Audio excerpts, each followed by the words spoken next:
Welcome to the Continuous Delivery Podcast. My name is Zarar. I'm Csaba. I'm Gino. And I'm Cheezy. Csaba, that was a pretty low introduction. I guess you're not so excited about our topic today. What in the hell is regression testing? That's what we're going to talk about today. Regression testing, we've all heard that term before. Maybe it means different things to different people. Gino, start us off by telling us what regression testing is. Well, my understanding, and this is how I'm taught, is that you're testing functionality that already existed in your application or in your system. So it's not the newly written or added functionality that you're testing, but actually everything that worked in the past, does it still work? That's how I would summarize it. And Cheezy, do you mind telling us just why regression testing is not a thing? Well, it's not that it's not a thing; it's that it shouldn't be a thing. Okay, so I mean, the way that it almost always is implemented is that a team works for a period of time building something, and then whenever they think that they have it finished, they deploy it into some environment.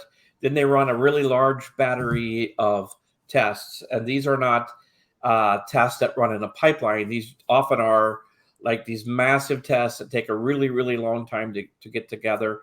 Because they're deployed into an environment, they bring with it all of the headaches of having all of the right things installed in the environment. Often there are like really heavy data requirements, which ultimately leads to brittle tests that fail, et cetera, et cetera.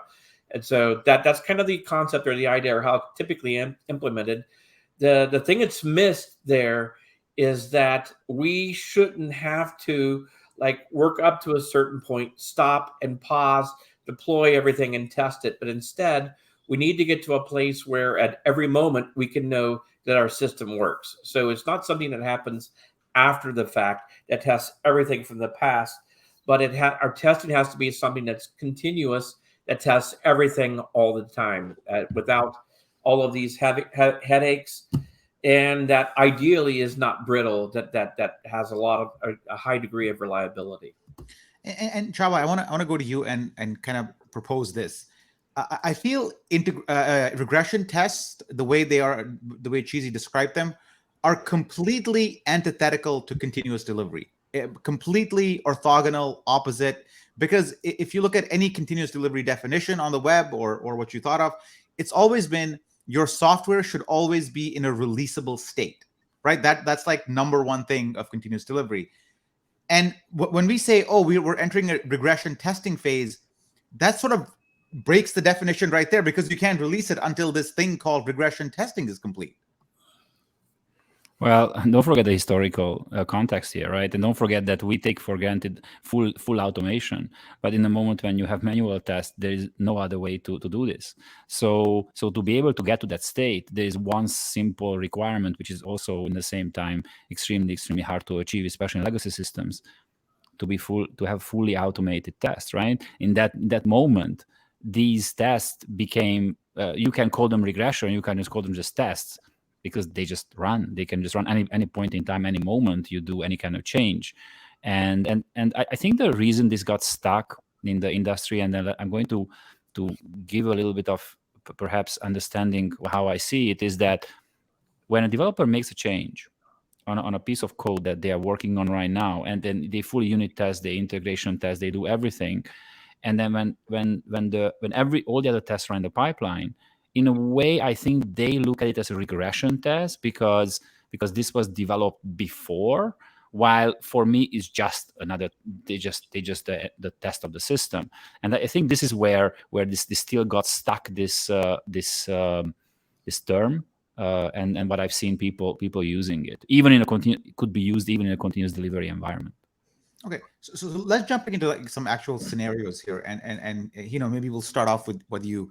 I mean, most people in large companies use integration tests because they have some application that connects with like 4 or 5 different systems. Mm-hmm. And even though they may have unit tests to cover their part, they still want to make sure it works with the 5 other parts. And that's why you enter this regression test phase. Let's go around the table and talk about how do we avoid that and provide some alternates maybe. So if you're in a company where you actually have an application which is not just, you can functionally sort of assume or You can write tests to make sure your application does the right thing. But when you want to make sure it works well with, say, the credit check system or the invoicing system or whatever system, that's when regression testing sort of comes in, and we use that as a crutch. What are some alternates? Let's go to I want Cheezy. to clarify something first, though, because regression testing and integration testing are not two concepts that you can just easily compare, right? Okay. So there's all kinds of regression testing as possible. Some of those can be integration tests. Some of those can be unit tests. Some of those can be end-to-end or integration in the large tests or backup and restore tests, whatever it is, right? So all tests types that you might potentially come up with might be part of a regression test suite. So it's not entirely the same. I want to clarify that first. Yeah. So the other piece, though, that the things that you're referring to is, how do we ensure that indeed those pieces work together? And whether that's run as a regression test or it's a new test that you're introducing, doesn't really matter at that point. So there's a couple of things that we talked about in the past, I believe, in some of our previous episodes as well, related to contract testing, for instance. Especially when you're using APIs, you can introduce or basically formalize that contract between the consumer of the API and the producer of the API, and then basically run those tests on either side of that fence, of that basically that interaction point. So as a consumer, you're basically testing against a component or a stub that behaves as the API, and as a producer, you are testing your API with a consumer that basically calls you and making sure that same expected behavior is still there. So that's one of those things that you can do, but that doesn't work, for instance, for every single type of API or every single component that you're interacting with, right? So some technologies are better suited for that than others. A recent one, for instance, GraphQL, seems to be a little bit more challenging because there's less structure in the API itself, and as a result, it's a little bit harder to set up those contract tests, or at least in my experience. Cheezy? Yeah, so the scenario that you described, Zarar, where we're building something that we call out to like an invoicing system or some external system like that. Yeah, I think the integrated regression test is absolutely the worst way you could possibly test that, for a whole host of reasons. Number one, it's kind of assumed that we don't own that other system, and so therefore we don't have a lot of control over how it's going to behave in a test situation. And unfortunately, a lot of people will just accept that, and that's why you often see only like happy path type tests actually executed in that, because it becomes virtually impossible or incredibly complex or difficult to test conditions of what happens if I get a bad response, what happens if I get data that I wasn't expecting, what happens if X, Y, Z, whatever. So that's, and furthermore, you still are subject to the whole situation of what happens if that external group is now put a new version out that's breaking, that they're wanting to test. It's not something that they've released yet or anything like that, but that now all of a sudden I'm down, so it just creates a huge mess. Better approach might be to create some really smart thinking around some mocks where I can use those mocks for many purposes. So for example, let's say if I do want to have a test that calls out of process, so I have that's driven by my unit testing framework, but that I want to actually make a call, I can make a call into those mocks and quickly have tests that do some of those, edge case type scenarios. Or if I so happen to want to do some exploratory testing, if I've built those mocks right, I should be able to start an exploratory testing session where I could, quickly, rapidly change the data that's returned from that fake invoicing system, or have it behave in a lot of different ways. The other interesting thing is as we start to look at more non-functional requirements of the system, like, for example, things like load and performance, where I want to be able to put a load on my piece, but I want that component that I'm calling, or that invoicing system, to behave much more like it would in production. If I can get production stats from something like New Relic, where I can understand, what are the response time, what are the latency that I typically see on that call, I can bake that again into these mocks so that I can have my pipeline run things like performance tests or load tests or such. So it just opens up the door to a lot more accurate, more thorough testing by not running things end to end. The contract tests that Gino said are really critical as well. As a last step, let's say that I still want to call something end to end just because there's some perceived risk there that we can identify when we can call out. Well, that's what feature toggles are for. Then I should be able to, in production against the real system, open that feature toggle for the team just to do some final testing.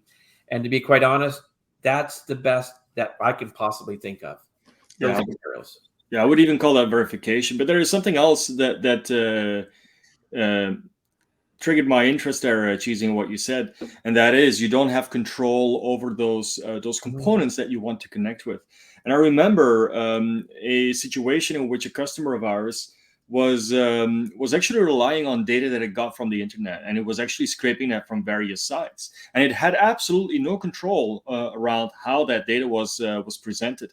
But they had a live product that was relying on those contracts to be unchanged, to remain what they were, and obviously they didn't, right? Because, but anyway, what they did was they had multiple providers, and they, instead of actually testing in production, they would be able to, as soon as an API did no longer behave the way that they expected it, they would cut off that particular producer, so they would stop consuming that information, immediately flag this, immediately send an alert to individuals that could go and investigate what exactly had changed, so that they could as quickly as possible support that new interface or that change again as well. And that is in production, because they absolutely had no control over what the producer did.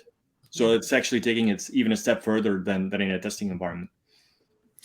You know, like you mentioned Marckx a couple times in your answers, and you know, I've just found teams not to trust Marckx. Like I trust them, but I find they really just do not trust them because it is fake data, and they just insist that, oh, this was Marckx, things could change. We still got to test with the real data. What do you think is behind that mentality? Because why don't people trust Marckx? Why do they insist on going up against a real system? What is it about Marckx that makes people so nervous? I can give it a stab. I think, again, this is historical. I think they got, some of the teams that get used to like hitting real systems and trusting that.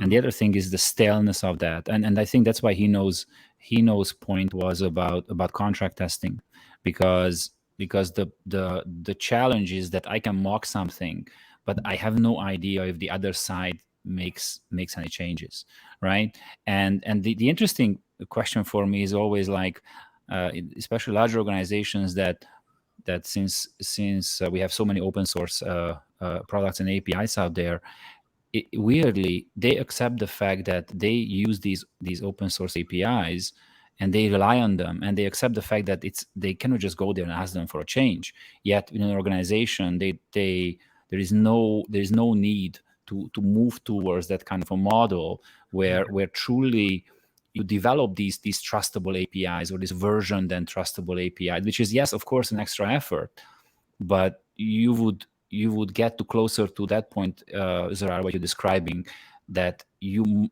could start trusting your Marckx, because they will be true to those versioned and trustable internal APIs.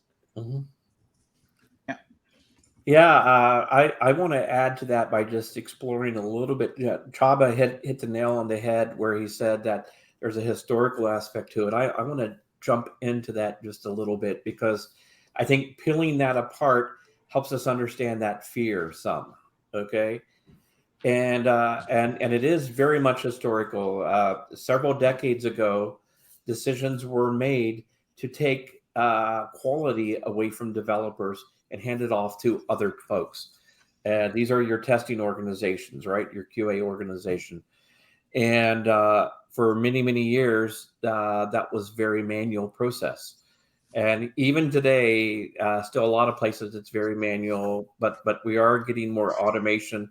Part of the challenge that we have is that typically has happened after the fact.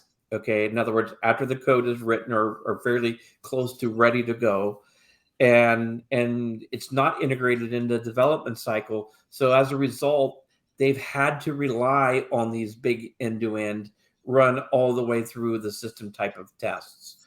So what we have now, because the majority of the developers, that's the only environment in which they've worked in. So they've only worked in places where it's been drilled into their mind that the only way to make sure that something actually works is to run it in this big end-to-end idea. And they haven't had the chance to step back and think about it and have those, in the way that we're talking about it here right now. So I think, this whole bringing QA, building out QA, having them be responsible for quality has been a huge disservice to our industry. Not to say that there's not value in QA or things like that. I'm not trying to say that, but what I am saying is that it's put accountability in places where it's forced us to do a lot of the wrong thing, in my opinion. Right, and people got used to this way of working, and as a result, they find it hard to regain that confidence in their testing code. And one of the examples that I wanted to bring up, I think everyone has been in a situation where you tested as much as you possibly could, whether it's through automated testing or you have a test organization that builds all those scenarios. And still, as soon as there's something in production, you hit, for instance, a name with an accent in it, or a foreign character or something like that, and suddenly your entire system blows up. And those things, they cause challenges in production because we might not have tested the situation entirely. But my question to those people who are reluctant to trust the opinion of Marckx then at that time, or testing the tests executed with Marckx, is how are you going to make sure that all of those situations are covered in a test scenario as well? It doesn't really matter whether or not you're testing end to end with all of your systems connected with real data if you don't have every single possible combination or name that appears around the entire globe. So you can't really do that with manual testing either. The difference is there's no difference. Csaba, yeah. I'd like to add, like, actually, there's a way out of this, and this is when Cheezy and you guys were talking about, about this kind of situation where the organizations went away and then entrusted with quality with this separate part of the organization called the quality, the QA group, right? I had one very good example with one of my clients where we actually were able to go away from this, but it wasn't immediate, and that was about building trust, right? So how in that case it happened that the QA group had their test cases and executing test cases, and then what they started doing in the developers, we started really going after on every level towards automation.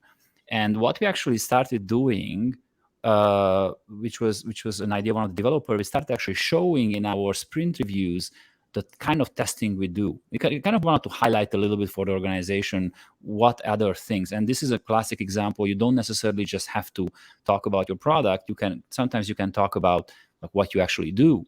And one day the QA lead came to us and said, "Petro, this is crazy. You guys are running exactly the same thing, developing test exactly the same thing that we are testing." And we're like, "Yeah, because we don't want to have any defects. We don't like that." And this was going on for a while, that eventually they said, "Okay, so why don't we start talking and we can start going away from executing this very like checking the screen, checking the fields, the classic kind of QA job, and start focusing on more end-to-end features or more end-to-end," and then kind of moving. At the time, I didn't know exploratory testing. This was like about 10 years ago. I wasn't aware of that. But pretty much what exploratory testing today is, and guys, this was about 10 sprints. what I'm describing here, and until we started showing the first review, and until they started coming to us to say that, yeah, we started to trust you because we're not finding any of those bugs that we used to find because what was you guys put in place. So what I'm trying to say here is that if there is an opportunity to start building this trust, eventually you can wean yourself off of this kind of QA dependency, and then they can start going. So the QA folks can start doing some more meaningful activities. But that was just one very, very long example to go with. I if I can conclude this thing, there's two things I think I want to say. One is that regarding the QA role, that really needs to go more into customer usability and look at those angles of things, especially with the emphasis on accessibility and how we want to make our apps accessible to a large amount of people. And there's so much about accessibility and usability that goes unchecked in our development process that I think it's a massive gap right now, which nobody sort of looks at. And QA is sort of burdened with doing integration testing and these sort of things, when actual usability testing of the software, that sort of gets ignored. Even exploratory testing, you don't end up doing too much of that, maybe bits and pieces here or there, but actual usability testing where you measure transaction times across workflows and so on, nobody really does that. At least I haven't seen it. And second is that I think if you want to move away from regression testing and this long cycle regression testing, we got to figure out how to test the change and not test the entire software over and over again. And testing the change is maybe its own podcast topic we can cover next time.